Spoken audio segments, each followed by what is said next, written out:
जोहार गे सानाम को आसोग कनी सानाम हर गे नापाय गे मेना पेया तो इन हो आर मिटांग नवा वीडियो आते आपे को सामांग रे सेटेरना तेहेन दों लई ताबोना सिदु कानु से हुल माहा बारेते मिबार कथा। तो सानाम हर गे बुन बाड़ाया जे नेल नेल तेगी हुल माहा से 30 जून सेटेर हिजुग काना और कथा दो हुयुग काना हुल माहा से 30 जून रे दो सिदु कानु चांद भैरव से बिरसा मुंडा आयमा आयमा जहाय लड़हई को से आयमा आयमा जहाय हुलगारिया को इंग्रेज साव को लड़हई लेना से नई गाडा दा लेका मायांग अतु काते अबुआ नवा भारत दिसोम को स्वाधीन टोका से अबु सुरक्षितो से नापाय मेना बोना। कथा दो हुयुग काना निंक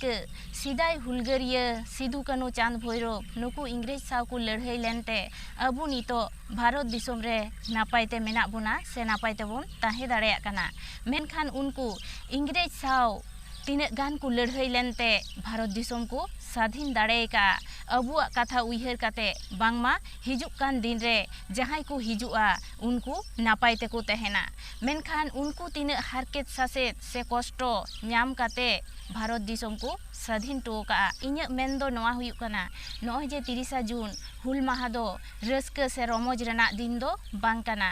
हुल माहा से 30 जून दो काना अबु संतार कोठेन अडी दुख रेना दिन जहां दो हुयुग काना ओना हुल माहा से 30 जून रे नई गाडा दा लेका हुलगारिया कोआ मायांग अतु काना इंग्रेज साव लड़हई काते। मेनखान इन हो कटिक खनि नेल अगु का जे हुल माहा रे दो हुल माहा लेका दो अबु दो बांगबुन मानावेया। हुल माहा दो निंके भाव को मानावेया जहां दो हुयुग काना रस्का से फुर्ती रेना दिन मोने काते को मानावेया। कारण दो हुयुग काना जहां जहां गावता करे से कमिटी को मेना कोआ उनको को ऑर्केस्ट्रार से छापल छपरी एने को से प्रोग्राम को सापड़ावेया। तो इन्या मेन दो हुयुग काना नय जे छापल छपरी से ऑर्केस्ट्रार को कमिटी को हांडे नांडे को सापड़ावेया हुल माहा से 30 जून रे दो ओना को प्रोग्राम सापड़ाव रेना उचित दो बांग काना। जम काते बांग जम काते कष्ट हारकेत साहाव काते हो लड़हई चलाव काना को अबुआ भारत दिसोम जाते स्वाधीनोआ से अबु नापायते अबु सुरक्षा तेबोन ताहेना मेनते। एनखान ओने जो 30 जून रे सिदु कानु चांद भैरव को लड़हई लेना इंग्रेज साव।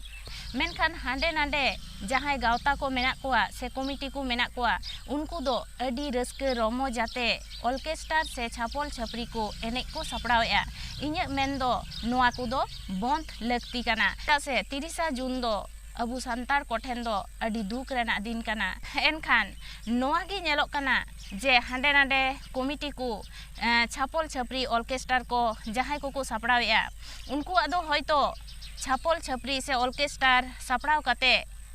जिल भाजी से हांडी पौरा ओंडे अखरिंग काते टाका हुयुग कान ताकोआ। मेन निया गे उइहर ताबोन पे सेदाय जहाय को लड़हई काना जम काते बांग जम काते नई गाडा दा लेका मायांग अतु कान ताकोआ। खान उनको लगी दो ऑर्केस्ट्रार से छापल छपरी से हांडी पौरा अखरिंग काते जिल भाजी अखरिंग काते एन हिलो टाका पे रोजगारिया। एनखान सेदाय हुलगारिया को कथा दो नासेना उइहर पे 30 जून से हुल माहा रे दो ऑर्केस्ट्रार से जिल भाजी हांडी पौरा अखरिंग काते टाका रोजगार दो बेस पे कमिया से बड़ी पे कमिया। तो इन्या मेन दो टाका हुयुग काना कमिटी को ऑर्केस्ट्रार से छापल छपरी एने काते से प्रोग्राम सापड़ाव काते से हांडी पौरा जिल चाखना अखरिंग काते। मेनखान बेस ठीक ते उइहर ताबोन पे जे ओका ठेन भूल काना से ओका ठेन ठीक काना। इन तोኝ मेनेआ नोआ को दो बंद लगती काना चेदा से एन हिलो दो अबु संतार को दो 30 जून से हुल माहा दो हुल माहा लेका मानाव उचित काना। इन्या मेन दो जहां तिना आतो मेना प्रत्येकटी आतो रे से आपन आपन आतो रे हुल माहा दो मानाव लगती काना से मानाव उचित काना। अबु जुदी हुल माहा से 30 जून आतो आतो बोन मानाव इदिया तबे खान अबुरेन जहाय पोपोंगड़ा को से अबुरेन जहाय कटी कटी बीटी बाबू तको उनको को हो अबु नेल नेलते उनको को हो को सेड़ा जारवाया जे तिहिना हुल माहा से 30 जून दो ची दिन काना। मेनखान नय जे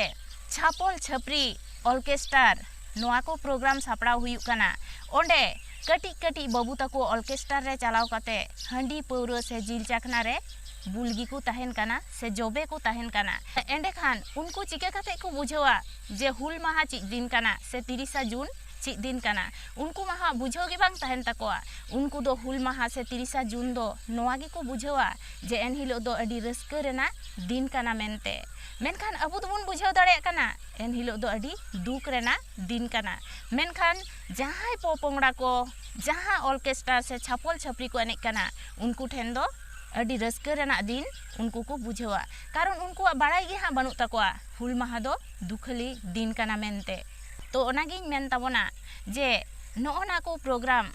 बंद काते अपन अपन आतोरे जुदी हुल माहा बन मानावा से जहां को हारा रकाब कान ताबोना बाबू बेटी ताको उनको होको बुझाव दाड़ेया तिहिना दिन दो तीना मारांग दिन काना अबु सांतार ठेन कथा हुयु काना निंक इᱧ हयतो नोआ वीडियो नेल काते से नोआ को कथा आंजम काते जहां जहां गावता को मेना कोआ से कमिटी को मेना कोआ जहां दो नोंका छापल छपरी से ऑर्केस्ट्रा प्रोग्राम को छापड़ावा उनको को दो हयतो नोआ वीडियो नेल काते बड़ी को कमेंटा से बड़ी को मेतेኛ इन जे हयतो आम दो अडी पंडित कानाम नोआ को कथा मेनदा से नोंका मेनदा से नोआ को प्रोग्राम बंदो रेना एम मेनेया खान इन दो पंडित हो बांग कनेኝ नियागी इनिन बाड़ाया जे 30 जून हुल माहा दो अबु सांतार को ठेन दो अडी गौरवान दिन काना गौरवान दिन माने दो हुयु काना अडी दुख रेना दिन काना एनखान दुख रेना दिन रे दो दुख लेकागी अबु बुन ताहेना रस्का लेका दो बांग ओना कथा तिगी नोआ को कथाई मेन केया आ जहां जहां गावता को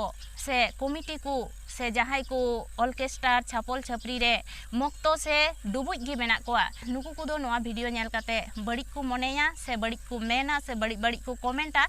ओना रेना दो इᱧ कोनो आपत्ति बनुआ इᱧ जहां मेन रेना ओनागी इन आपे को तालारे लई सदर केया तो चलो तबे तिहिना वीडियो रे दो एनकागी न्यापाम हुआ दारे कान वीडियो रे इन हबी सानाम हर नापाई गे तहन पे आर हिजु नवा नवा वीडियो ते आपे को सामांग रे अडी लगन ते।